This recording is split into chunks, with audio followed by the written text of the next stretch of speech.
Yeah, she was our first born child, and July 4th, everybody said she'll be a firecracker, she'll be born on July 4th, and she was, and she always was a firecracker. She disappeared suddenly one day, and after she did not appear for her work at the local diner, a missing case report was filed by her family. But only after 4 days of filing the report, her body was found in the trunk of an abandoned junk car.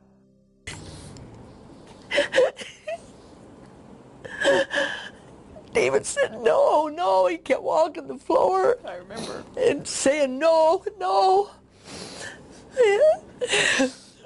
For more than 4 decades, the police couldn't find proper evidence to charge the person of interest with murder. When her husband decided to look for her after she did not reach home on time, he made an unfortunate discovery. Her partially clothed, bludgeoned body was found lying in the yard of the property that she was supposed to show to a client on the same day. Not only had she several times, her body was in absolute distress. In this video, we'll look at 2 such cold cases that were solved decades after the crime was committed. These will make you ponder what might have occurred if technology had not advanced. So without making you wait any further, we present you with 2 cold cases that were ultimately solved in 2021, a long time after the actual crime had been committed. This is the story of a 17-year-old Iowa teen girl, Maureen Brubaker-Farley, who was killed approximately 50 years ago in 1971. She was found dead in an abandoned junk car in a wooden ravine on Ely Road SW by 2 boys. Years later, after the case had gone cold, it was found out that George M. Smith, who Maureen's mother believed to be the prime suspect, was involved in the crime. Maureen Brubaker-Farley was the ever-happy eldest sister of her 7 siblings. She got married to David Farley in 1971, who had been ordered to serve a brief stint in Anamosa's correctional facility after getting into some trouble. Soon after their marriage, Maureen had decided to live near her husband in Cedar Rapids while paying her bills as a waitress in a local diner. In Cedar Rapids, she awaited a new beginning with her husband after his service time was over. But little did she know that in the following months, a tragic incident would take place with her. Early on Friday, September 17, 1971, Maureen was last seen borrowing money for a pack of cigarettes. She was supposed to go to Vida's, the diner she worked at, to receive her paycheck. However, she never arrived. On Monday, September 20, when her employer noticed that the usually reliable Farley had still not arrived or contacted him, he decided to report her as missing with the Iowa Police Department. The officials went on a hunt immediately after the report was filed, and her family was informed of the incident. Inevitably, they landed in Farley's sleeping room. Apart from the usual mundane things, they found a partial pack of cigarettes and her car parked at the residence's rear. The 17-year-old, however, was nowhere to be seen. On Friday, September 24, 4 days after Maureen went missing, Kevin Coppice and Danny Lineware were gathering their rifles to go hunting in the wooden ravines. Sometime between 5 and 5:30 p.m., they had just crossed the river on the railroad trestle and were headed up Ely Road when they saw a junk car in the ravine. After getting closer to the car, they noticed someone lying across the trunk, with one leg propped up and the body lying against a rear window on its back, a fully clothed young woman with no shoes. At first, assuming that the woman was asleep, they continued down the road to hunt without wanting to disturb. However, just as they approached Highway 30, they decided to turn back and return to the junk car, as they found the woman's position rather unusual and eerie looking. Upon taking a closer look, they noticed that her body was showing signs of discoloration. meaning she has been dead for a long time. Frightened, the young boys rushed back to Lineweaver's home, where they told his mother Violet Fowler that they had found a body.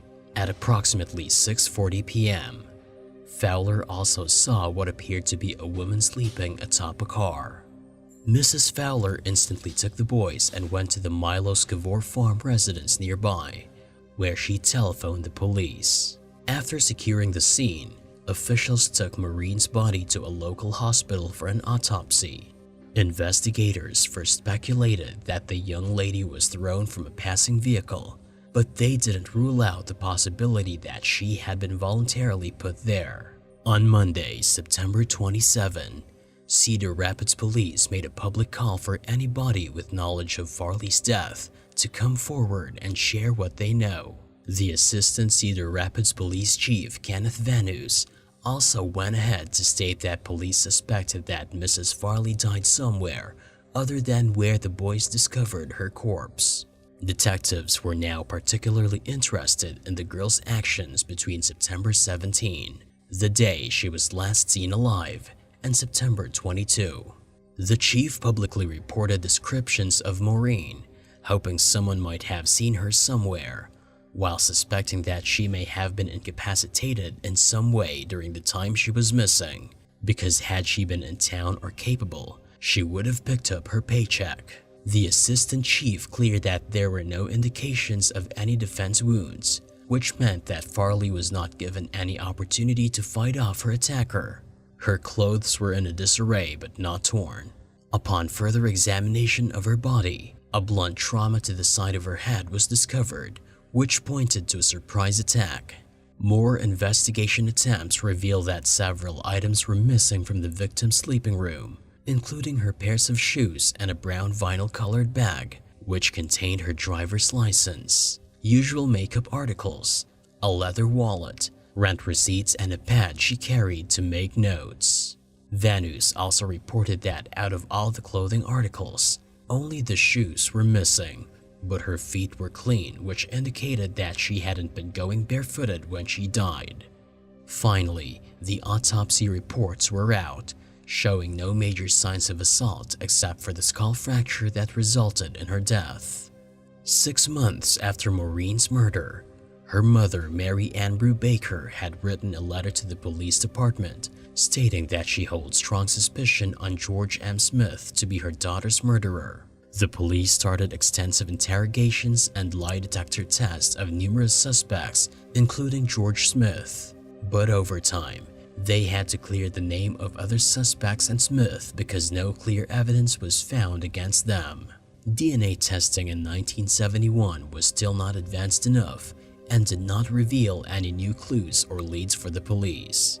Eventually, the case went cold and was brushed under the carpet. It was only now, 50 years on, that investigators were able to match Smith's DNA to the suspect's profile after tracking down one of his relatives. But unfortunately, Smith was not charged for murder because he died in 2013, aged 94. With him, the intention of carrying out Maureen's murder was also buried. Even so, Maureen's family were filled with immense emotions and slight sense of justice when her murderer was found, owing to the advanced forensics technology. On the evening of December 1st, 1981, a 40-year-old realtor named Virginia Freeman got a phone call from a man interested in acquiring a home on the agency's records and demanded that a viewing of the property be scheduled for the day. The man, who did not identify himself, did not ask for Virginia by name. Instead, he just requested to see the property. Virginia, or Ginger, as she was known to friends and family, postponed dinner with her husband and friends to meet the client.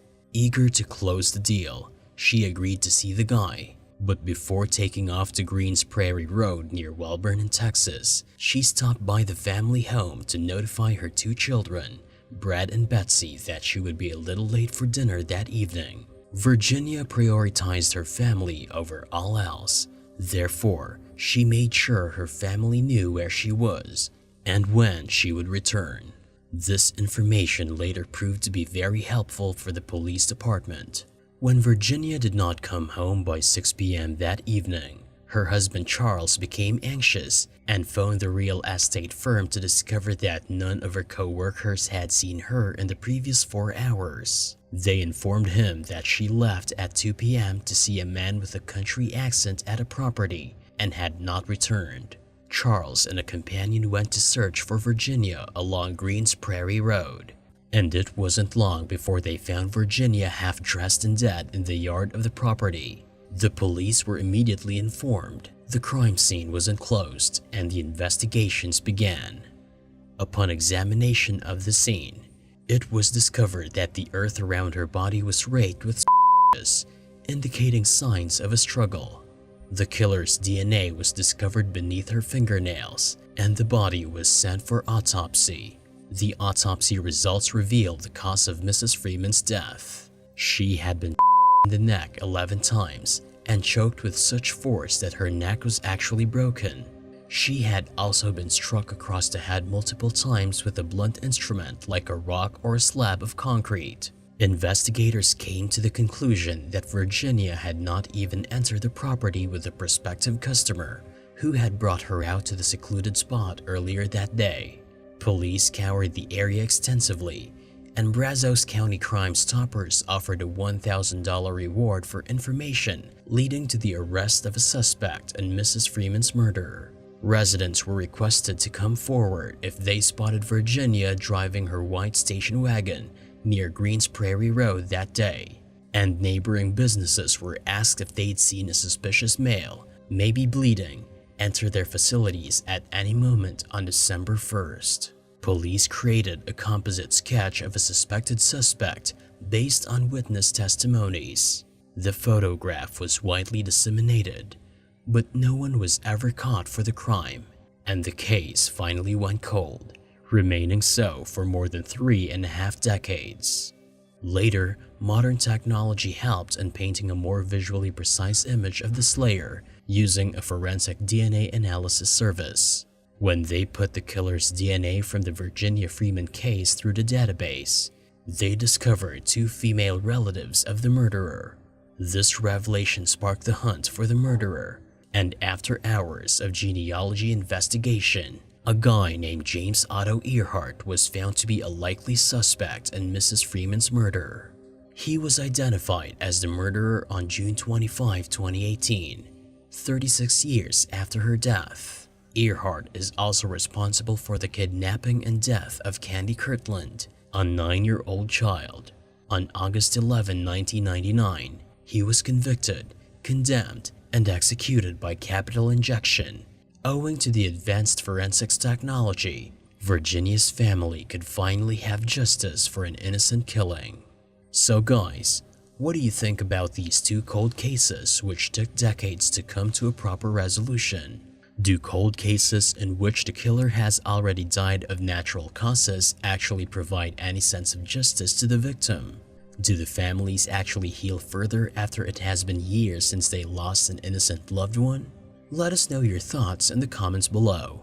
If you liked the video, hit that like button, share this video, subscribe to our channel, and hit the bell icon to never miss an update on whenever we come back with more interesting cold cases.